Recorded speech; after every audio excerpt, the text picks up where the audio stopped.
Hello friends. In this video, I'm going to talk about metabolism.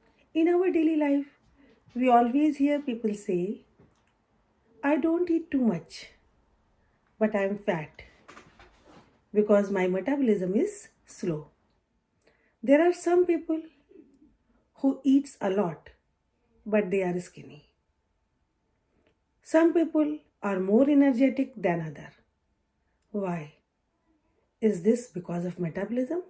Metabolism is highly coordinated cellular activity in which many enzymes works together to synthesize or degrade the biomolecules through a series of chemical reactions.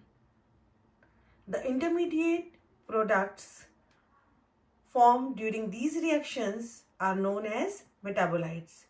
During this process, chemical energy is released or it is used. Catabolism plus anabolism is known as metabolism. Catabolism is the breakdown of organic nutrient molecules into a smaller and simple end product. For example, starch breakdown into glucose, or glucose can be converted into pyruvate through a series of chemical reactions. During this process, energy is released, some of which is conserved in the formation of ATP and reduced electron carrier, and the rest is lost as heat.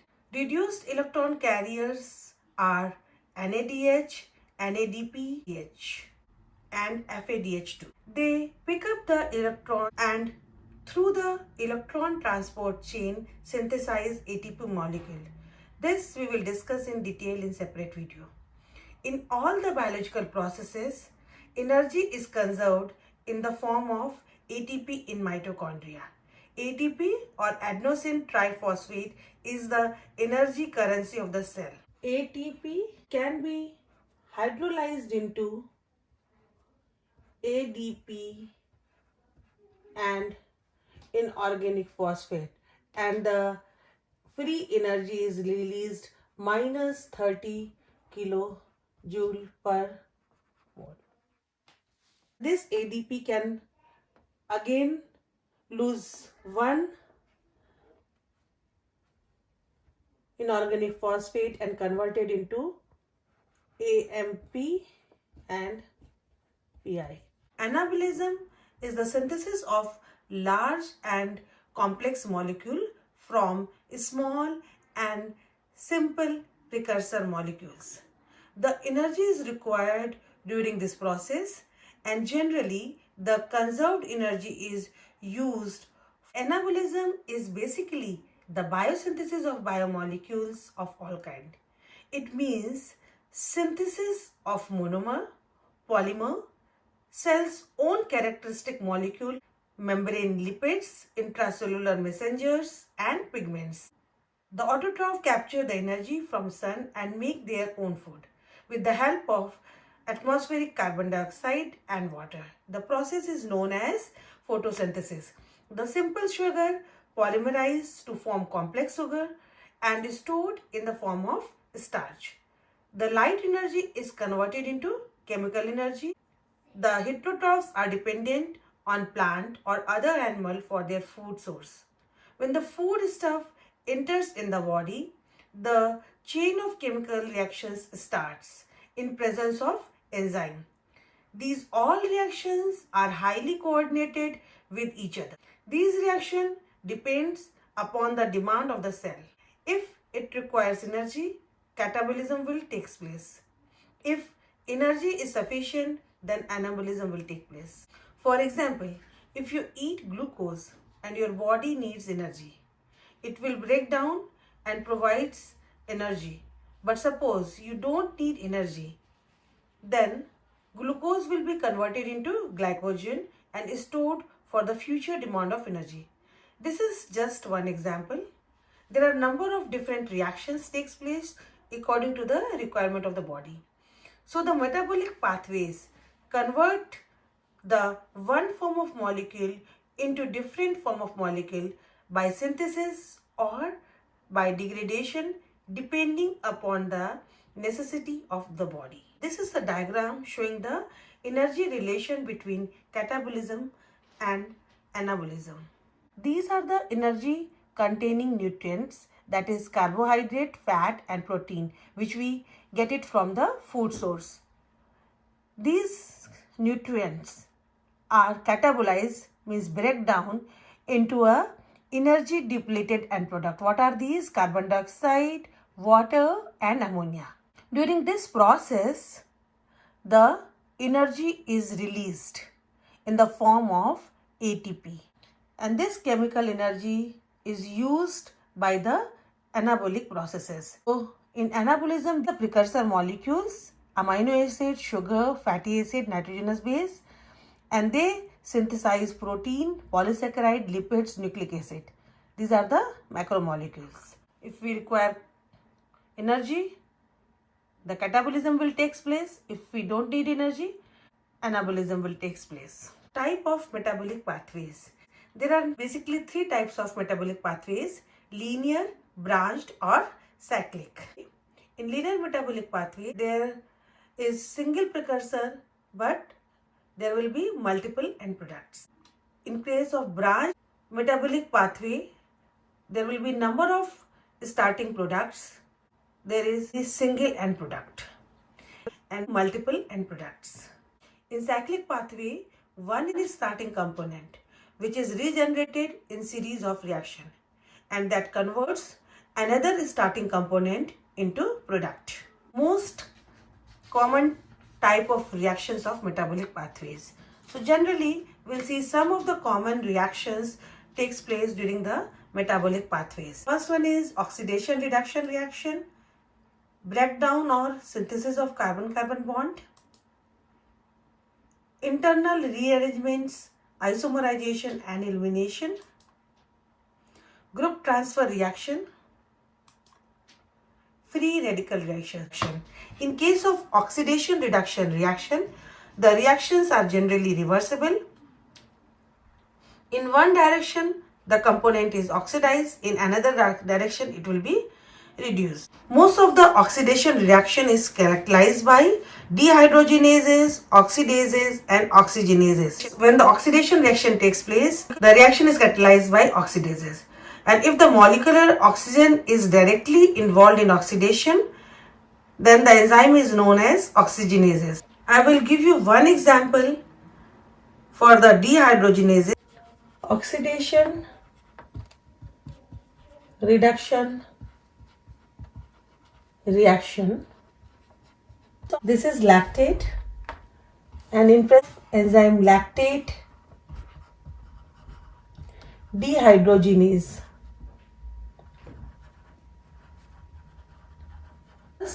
There are hydrogen molecule come out and picked up by NAD. It's a coenzyme and converted into NADH plus H plus, and it will be converted into pyruvate.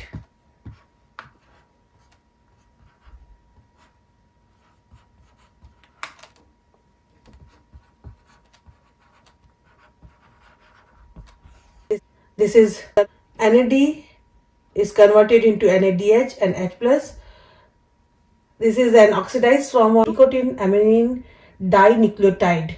It's a coenzyme. This picked up the hydrogen from the lactate.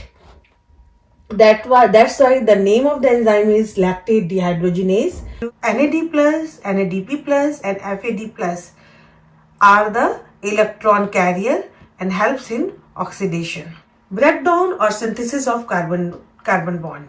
When the covalent bond is generally formed, the electrons are shared by each atom. Synthesis or breakdown of carbon-carbon bond. So this is carbon-carbon bond. When homolytic fission takes place, the two free radicals are formed. This electron, there are two electrons shared to form this bond. So one electron will take by this carbon and one electron will take by this carbon. So this is homolytic fission.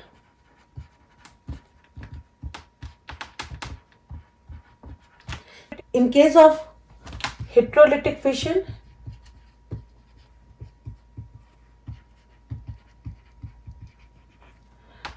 what happened? One carbon take both the electrons and one is without the electrons. So what will happen? So that will be negative and this will be positive.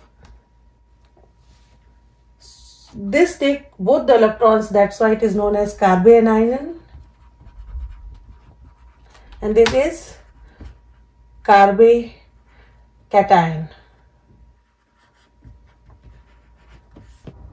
During the breakdown of carbon-carbon bond, homolytic fission or heterolytic fission takes place.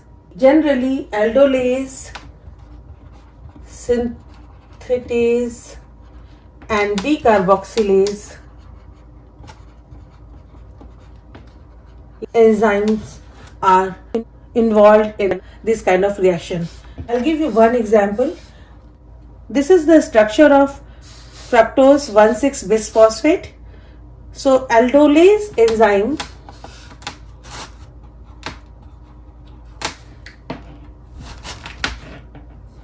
break down this compound into trioses. Dihydroxyacetone phosphate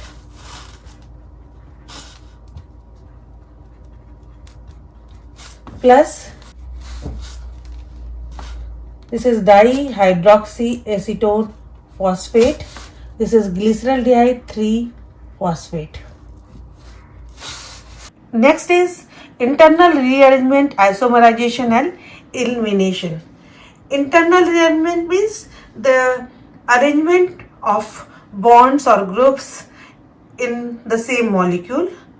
Isomerization means the formation of isomer, and elimination means the elimination of some group. I'll give you a few examples to understand these reactions. Internal rearrangement. This is pyruvate enol form, and by the process of tautomerization, this pyruvate will be converted into keto form.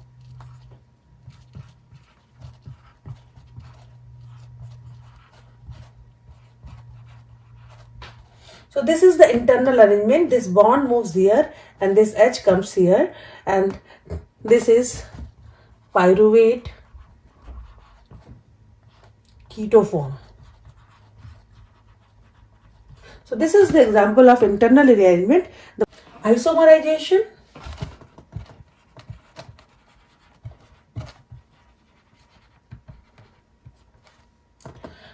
glucose 6-phosphate converted into fructose 6-phosphate in presence of phosphohexoisomerase. This is the structure of glucose 6-phosphate. This is fructose 6-phosphate. In presence of phosphohexoisomerase, this aldehyde group converted into ketonic group. So these are the isomer. Elimination.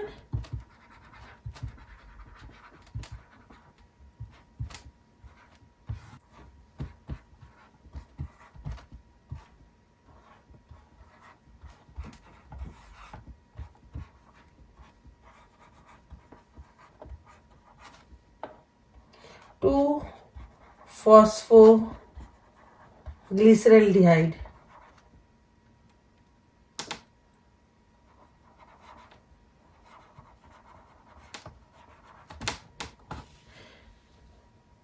This is 2-phosphoglyceraldehyde.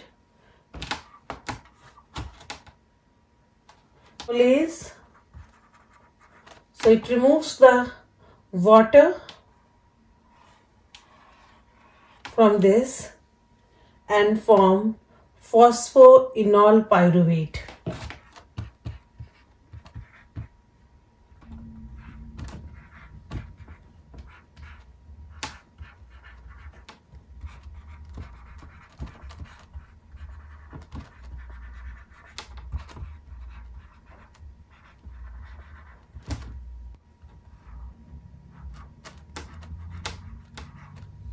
So this is the elimination reaction. This is 2-phosphoglyceraldehyde.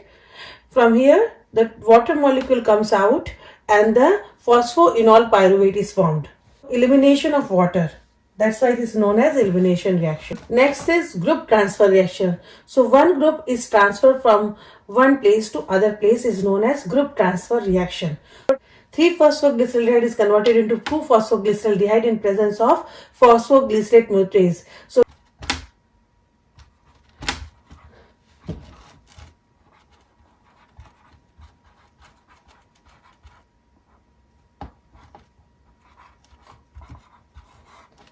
this is 3-phosphoglyceraldehyde. Of phosphoglycerate mutase, it is converted into 2-phosphoglyceraldehyde. So the phosphate group is transferred from the third carbon to the second carbon. So that is the group transfer reaction. And the last is free radical reaction. Basically, after the homolytic cleavage, the free radicals are formed. I already told you about that. Ribonucleotide reductase is an enzyme which help in the formation of free radical during the ribonucleotide synthesis. This we will discuss when we talk about the synthesis of ribonucleotide. Next is characteristic of metabolic pathways. Reactions are catalyzed by enzymes which are present in cell. Most of the reactions are bidirectional in metabolic pathways. There are some steps which are irreversible and are regulatory steps of metabolic pathways. For these steps, bypass pathways are available. Now, come to the regulation of metabolic pathways. Metabolic pathways are regulated at several levels from within cell and from outside. They are reciprocally regulated. If catabolism is active, the anabolism is suppressed. Most of the enzymes are common in metabolic pathways for the synthesis and degradation. Generally, when the large amount of energy is released, that step is unidirectional. It is irreversible. So there should be some bypass pathway for that step. We will discuss in detail when we talk about the metabolic pathways. So generally the regulation takes place by negative feedback separation and allosteric regulation. Growth factors and hormones also regulate the metabolic pathways. Negative feedback regulation. Generally, substrate concentration is involved in negative feedback inhibition. If the concentration of substrate is more than required, it inhibits the enzyme of the pathway. Allosteric regulation generally takes by the allosteric enzyme. The enzyme binds to the substrate at active site. The allosteric enzyme is having another site which is known as allosteric site. Metabolites, coenzyme or ATP binds on the allosteric site and cause the inhibition in the activity of one or more enzymes. So that is known as allosteric inhibition. Metabolic activities are regulated by growth factors and hormones that act from outside the cell. The regulation is very instant, within a millisecond you can say. And the intracellular changes in the level of messengers that modify the activity of existing enzyme molecule by allosteric modification or by covalent modification such as phosphorylation. In other case, extracellular signals changes the cellular concentration of enzyme by altering the rate of its synthesis or degradation. So the effect seen after minutes or hours. This is all about introduction to metabolism. In next video, we will study about the different metabolic pathways. Hopefully you like this video. Please comment and subscribe. Thank you.